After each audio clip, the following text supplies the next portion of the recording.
بسم اللہ الرحمن الرحیم۔ السلام علیکم۔ بخاری وائس میں خوش آمدید۔ داکتی سے منقول ہے کہ وہ بیان کرتا ہے کہ ایک روز میں ہارون رشید کے پاس گیا۔ محمد یوسف شافعی اور محمد اسحاق بھی وہاں موجود تھے۔ ہارون رشید نے شافعی سے کہا کہ تم کو فضائل علی کی کتنی حدیثیں یاد ہیں؟ اس نے جواب دیا 500 تک۔ پھر یوسف سے دریافت کیا کہ تجھے کتنی حدیثیں یاد ہیں؟ اس نے جواب دیا 1000 تک۔ پھر اسحاق سے کہا کہ تم کتنی حدیثیں روایت کرتے ہو؟ اس نے جواب دیا علی ابن ابی طالب کے بے شمار فضائل متواتر احادیث کے ذریعے ہم کو پہنچے ہیں۔ ہارون نے سننے کے بعد کہا کہ میں خود حضرت علی کی تم کو وہ فضیلت بتاؤں جو میں نے آنکھ سے دیکھی ہے، اور تم کو بھی بتانا چاہتا ہوں کہ جو کچھ تم کو یاد ہے اس سے بہتر ہے۔ ان سب نے عرض کی فرمائیے۔ ہارون نے بیان کیا کہ مجھ کو دمشق کے عالم نے لکھا کہ یہاں پر ایک خطیب ہے جو امیر المومنین کو گالیاں بکتا اور ناسزا کہتا ہے۔ میں نے اس ملعون کا دمشق سے طلب کیا اور کہا کہ تو کس لیے گالیاں دیتا ہے؟ اس نے کہا اس لیے کہ اس نے میرے باپ دادا کو قتل کیا۔ میں نے کہا کہ اس جناب نے جس کو بھی قتل کیا وہ حکم خدا اور حکم رسول سے قتل کیا تھا۔ اس نے کہا گرچہ ایسا ہی ہے لیکن میں اس کا دشمن ہوں۔ بس میں نے جلاد کو کہا کہ اس کو 100 کوڑے لگا کر ایک مکان میں بند کر دو۔ جب رات ہوئی تو میں نے سوچا کہ اس کو کس طریقے سے قتل کروں،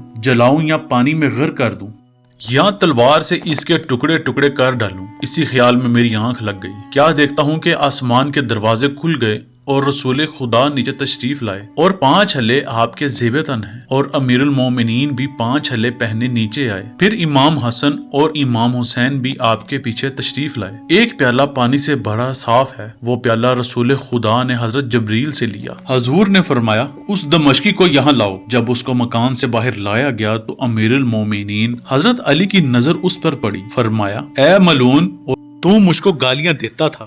دعا کی کہ اے خدا تو اس کو مسخ کر دے۔ وہ ملعون کتے کی شکل میں ہو گیا۔ آپ کے حکم سے اس کتے کو پھر اس مکان میں بند کر دیا گیا۔ اتنے میں میری آنکھ کھل گئی۔ میں نے کہا کہ اس کا دروازہ کھول کر اس دمشقی کو میرے پاس لاؤ۔ جب اسے میرے پاس لائے تو ایک کتا تھا اور اب بھی وہاں موجود ہے۔ پھر ہارون کے حکم سے اس کتے کو باہر لایا گیا۔ اس کتے کے کان آدمی کے کانوں سے مشابہت رکھتے تھے۔ انہوں نے اس کتے سے کہا کہ تو نے خدا کے عذاب کو کیسا پایا؟ اس نے سر جھکا دیا اور آنسو اس کی آنکھوں سے جاری تھے۔ شافعی نے کہا کہ اس کو اس جگہ سے دور لے جا کیونکہ یہ مسخ ہے اور عذاب خدا سے امن میں نہیں رہ سکتا۔ جب اس کو اس گھر میں لے گئے تو بجلی اس گھر میں داخل ہوئی اور اس میں دمشقی سمیت جو کچھ موجود تھا سب جلا دیا۔ اللہ مجھے اور آپ کو حضور، آپ کے اہل بیت اور آپ کے صحابہ کی محبت نصیب فرمائے، اور ہم سب کے صغیر و کبیر و گناہ معاف، اور ہمارا خاتمہ ایمان پر فرمائے، اور ہم سب کو آسانیاں عطا کرے اور آسانیاں تقسیم کرنے کی توفیق عطا فرمائے۔ آمین۔